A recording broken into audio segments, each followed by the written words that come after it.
14টি ব্র্যান্ডের মোড়কে কাঠের গুঁড়া মিশ্রিত তামাক ব্যবহার করে তৈরি করা হচ্ছিল নকল সিগারেট। আর এসব সিগারেট বিক্রির রেজিস্ট্রার ও স্টক খাতায় মেলে খোদ রাজস্ব কর্মকর্তার স্বাক্ষর। সিগারেট তৈরির কারখানার সন্ধান পেয়েছে সেনাবাহিনী।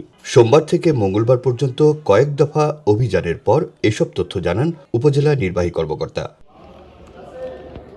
কারখানাটি থেকে 15 লাখ টাকার নকল ব্যান্ডরোল, 10 লাখ টাকার ভুয়া মোড়ক, 10 মণ ভেজাল তামাক এবং সিগারেট তৈরির প্রায় 10 কোটি টাকার যন্ত্রপাতি জব্দ করা হয়। শিবগঞ্জ উপজেলার খয়রাপুকুর এলাকায় শাহিনুর রহমান নামের এক ব্যক্তির মালিকানাধীন নামহীন এই কারখানা, যেখানে দীর্ঘদিন ধরে সিগারেট তৈরি হয় বলে জানান স্থানীয়রা। এই কারখানার শ্রমিকরা জানান, প্রতিদিনই কাস্টমস কর্মকর্তার উপস্থিতিতে কাজ করায় নকল সিগারেট তৈরির বিষয়টি বুঝতে পারেননি তারাও। কাস্টম অফিসে থাকা অবস্থা আমরা ডিউটি করতাম। কাস্টম অফিসে যখন যাইতো, সিল কালার করে যাইতো, আমরা চলে যেতাম। আমি কালকে আসি, কালকে একদিন ডিউটি করছি, এই অবস্থা দেখছিলাম। এগুলো অবৈধ হইলে স্যার আমরা কাস্টম যদি থাকে এখানে স্যার আমরা কেমন করে জানবো স্যার? উনি তো এখানে থাকে, সরকারি লোক তো থাকে স্যার।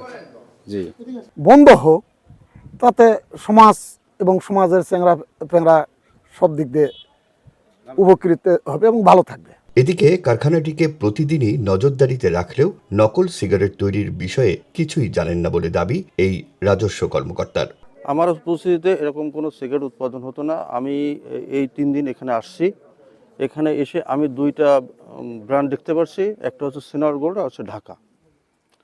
আর নকল যে ব্যান্ডরোল, সেটা আমি এ সম্পর্কে কিছুই বলতে পারবো না। এ বিষয়ে আইন অনুযায়ী ব্যবস্থা নেওয়ার কথা জানান ভ্রাম্যমাণ আদালতের বিচারক ও শিবগঞ্জ উপজেলা নির্বাহী কর্মকর্তা। আমরা নকল পণ্য উৎপাদনের দায়ে 2 লক্ষ টাকা জরিমানা করেছি এবং এখানকার যত ম্যাটেরিয়াল আছে সবগুলো রেখে আমরা সিলগালা করেছি। আমরা সকল এজেন্সিকে ডেকে, এর সাথে সংশ্লিষ্ট সকল সরকারি প্রতিষ্ঠানকে ডেকে আমরা আগামী পরশুদিন এটার পরবর্তী পদক্ষেপ গ্রহণ করব। অভিযান চলার সময় কারখানার মালিক শাহানুর রহমান পালিয়ে গেলেও 5 জন শ্রমিককে আটক করা হয়। পাশাপাশি শ্রমিকদের 2 লাখ টাকা জরিমানা আর মালামাল জব্দ করে কারখানাটি সিলগালা করে দেয়া হয়। বছরখানেক আগেও এমন অভিযানে বন্ধ করে দেয়া হয় কারখানাটি। পরে আবারও সরকারি কর্মকর্তা আর প্রভাবশালী মহলের ছত্রছায়ায় কাজ শুরু করেন তারা। স্থায়ীভাবে এই অবৈধ কারখানাটি বন্ধ করার দাবি জানিয়েছেন স্থানীয়রা।